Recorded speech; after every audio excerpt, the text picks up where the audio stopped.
Hello friends, welcome to my channel. आज की कहानी है बाबा जी का भोग, मुंशी प्रेमचंद के द्वारा लिखी हुई।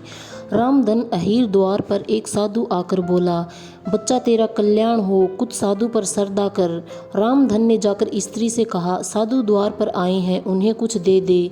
स्त्री बर्तन मांज रही थी और इस घोर चिंता में मगन थी कि आज भोजन क्या बनेगा। घर में अनाज का एक दाना भी न था। चैत का महीना था, किंतु यहाँ दोपहर को ही अंधकार छा गया था। उपज सारी की सारी खलिहान से उठ गई। आधी महाजन ने ले ली, आधी जमींदार के प्यादों ने वसूल की। भूसा बेचा तो बैल के व्यापारी से गला छूटा। बस थोड़ी सी गांठ अपने हिस्से में आई, उसी को पीट पीट कर एक मन भर दाना निकाला था। किसी तरह चैत का महीना पार हुआ।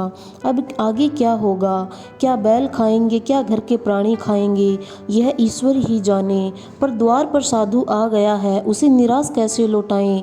अपने दिल में क्या कहेगा? स्त्री ने कहा, क्या दे दूं, कुछ तो रहा नहीं। रामधन, जा देख तो मटके में कुछ आटा वाटा मिल जाए तो ले आ। स्त्री ने कहा, मटका झाड़ पोंछ कर तो कल ही चूल्हा जला था, क्या उसमें बरकत होगी? रामधन, तो मुझसे तो यह न कहा जाएगा कि बाबा घर में कुछ नहीं है, किसी के घर से मांग ला।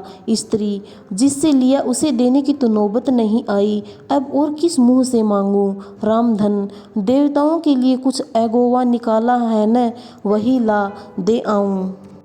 स्त्री, देवताओं की पूजा कहाँ से होगी?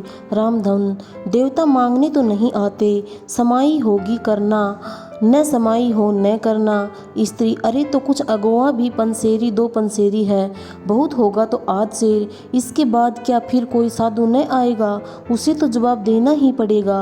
रामधन, यह बात तो टलेगी, फिर देखी जाएगी। स्त्री झुंझलाकर उठी, एक और छोटी सी हांडी उठा लाई, जिसमें मुश्किल से आधा सेर आटा था। वह गेहूं का आटा बड़े यत्न से देवताओं के लिए रखा हुआ था। रामधन कुछ देर खड़ा सोचता रहा, तब आटा एक कटोरे में रख कर बाहर आया और साधु की झोली में डाल दिया। महात्मा ने आटा लेकर कहा, बच्चा, अब तो साधु आज यहीं रमेगा, कुछ थोड़ी सी दाल दे तो साधु का भोग लग जाए।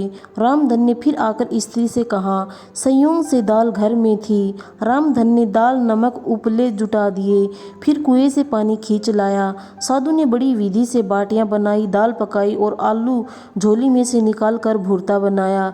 जब सब सामग्री तैयार हो गई तो रामधन से बोले, बच्चा, भगवान के भोग के लिए कोड़ी भर घी चाहिए, रसोई पवित्र न होगी तो भोग कैसे लगेगा? रामधन, बाबा जी, घी तो घर में नहीं होगा।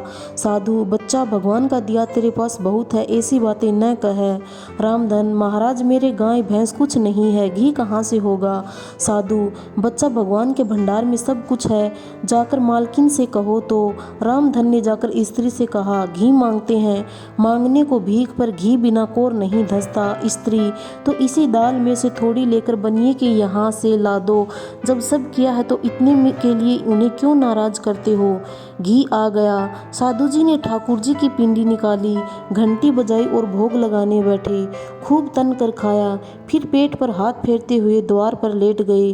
थाली बटली और कलछुन्नी रामधन घर में मांजने के लिए उठा ले गया। उस रात रामधन के घर चूल्हा नहीं जला, खाली दाल पकाकर ही पी ली। रामधन लेटा तो सोच रहा था, मुझसे तो यही अच्छे